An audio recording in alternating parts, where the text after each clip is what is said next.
誒，今日咧就係2025年嘅10月23號啊。咁今日咧就戴咗口罩，點解咧？係啊，因為種咗牙。因為咧就係種牙咧，就令到我而家最近期咧就係要食嘢咧，我而家係要變成咧好似係呢個布丁狗咁樣嘅，就係咁樣。而家食嘢咧就會咁樣用，而家呢邊得返3隻牙嘅。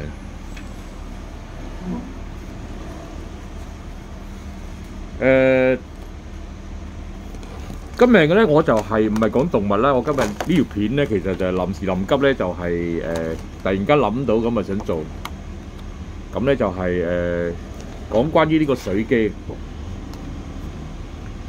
嚇，Benz 行做呢個代言人嘅水機係 Kaden 水啊，個名叫 Kaden 水機。咁咧就係我入水機之前咧。我都唔知咩事㗎嚇，因為即係想入團隊去做咁樣啦。咁咧就係而家嘗試下，就覺得好似飲啲健康嘅水係有益嘅，咁先入嘅嚇。咁咧就係最近期咁，我啊聽到原來係咁樣嚇，據聞嚇就係有一個叫廣西巴馬嘅地方嘅，咁我就今日先至得閒上網睇睇 search 一下上面啲資料咧，咁啊睇睇喺度就講一講關於水同埋水機嘅問題。就喺廣西巴馬呢個地方嗰度咧，就有一個巴馬瑤族自治縣嘅天然礦泉水，佢嘅水質含多種嘅礦物質，且呈弱嘅鹼性。因為水入邊咧就係酸性多嘅，酸性太多咧。如果早知咧喺生仔女之前咧飲多啲鹼性水咧，咁我相信咧應該係會如果係啲痕仔嗰人咧，就會應該會生仔嘅。酸性多係會生女嘅呢樣嘢嚇。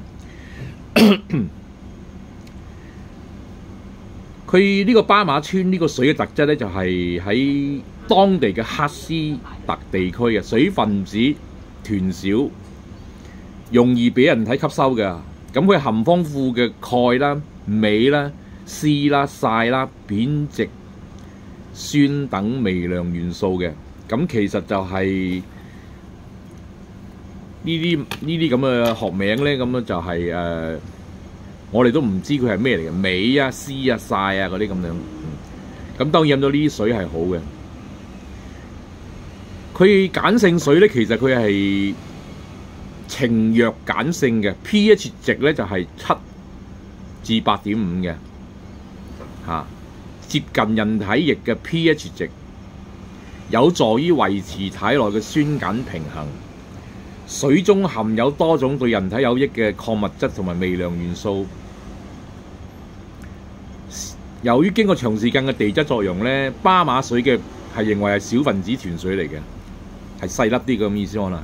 容易被人體吸收，低氧化還原電位，部分巴馬水具有低氧化還原電位 ORP 值負數，咁啊意味住咧好強嘅抗氧化功能啊，可以清除體內自由基。咁自由基啊嗰啲係會致癌噶啦嚇，身體入邊會有嘅。喺嗰個地理環境啊，水源主要來自盤陽河流域周邊嘅喀斯特地區域，地下水過濾，水嘅深層地下透過地質斷裂帶嘅天然過濾同岩石層長期嘅礦化過程，形成純正嘅礦泉水。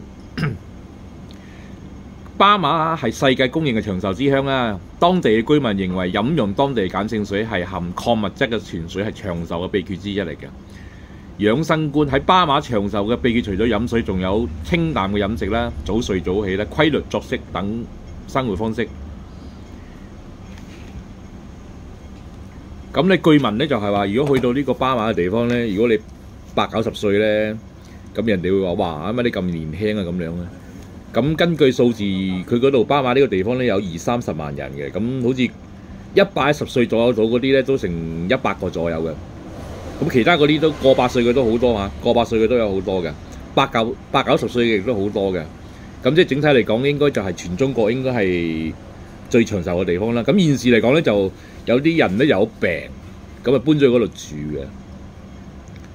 咁有啲後生仔都喺嗰度長年累月喺嗰度住喎，即係而家好多人都係咁。咁呢啲當然有根據啦，因為都已經化驗過去嗰度當地係嗰個環境之下嗰啲水質啦、空氣環境啊，好似係嗰啲叫咩啊？空氣空氣嗰啲都係好好嘅，所以真係如果有機會去一去都好嘅，其實去一次。咁其實咧就係嗰個4日行程到啦，我諗應該4日行程啦。如果抽到時間，真係要去嗰度行一行嚇。咁而家咧就係大健康嘅時代啦，其實乜嘢都係講保健品，呢個細胞係嘛，抗氧化係嘛，長壽啦嚇，健康為主啦。咁做嘅產品而家市面上大部即係好多嘅嚇。你包括我自己而家都注重咗健康，啲牙咁耐冇去整咧，最近期我都抽咗時間咁樣開始落個心機去整，因為雖然係咬到嘢啫，咁但係始終都唔得嘅，都有蛀啊，有啲爛啊，未補亦都。咁呢次真係去整啦，咁都冇辦法啦。即係我哋國內真係平啲，冇辦法，真係要上國內。香港雖然你話可能技術好啲啊，或者點樣咁，但係呢啲唔係關鍵啦。咁其實最主要係去做翻好嗰個牙齒嘅問題。咁講翻水咧，今日係想講水嘅水機。其實呢隻水機咧，我覺得真係幾好嘅。呢個馬來西亞出產嘅，咁佢咧就係有呢個有3個濾芯啦，同埋嗰個外置嘅膽有一個嘅咁樣嘅。咁我就買咗啦。咁而家做緊半價添。咁最主要佢都係講翻咧，就係話飲水咧，每日咧就係裝咗之後咧，佢係有抗氧化嘅作用啦，係嘛？最主要係可以平衡酸鹼值，係嘛？咁早知如果喺未生之前飲多呢啲水，咁咪唔會我哋啲福建人咪會即係姣仔噶嘛，咁咪生仔咯，唔會生女啊嘛，係嘛？即係唔係歧視女性啊？只不過就係話福建人，特別福建人潮州人係比較注重係呢個要有傳宗接代嗰啲咁嘅心態㗎。咁另外嗰個可以促進新陳代謝，恢復細胞新陳代謝，降低嗰個癌症嘅風險嚇。咁亦都呢部機亦都有亦都有證書㗎嚇，亦都有證書嘅，係。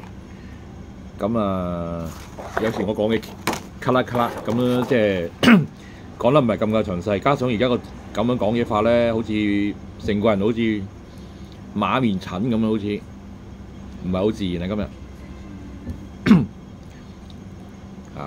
咁應該就快都要拆線㗎啦。而家種牙咧就係即剝即種嘅，而家啲技術可以做到咁樣，即剝即種。咁2-3個月後先至鑲上去咁樣嘅。係。咁我今日呢段片就分享咁多啦嚇。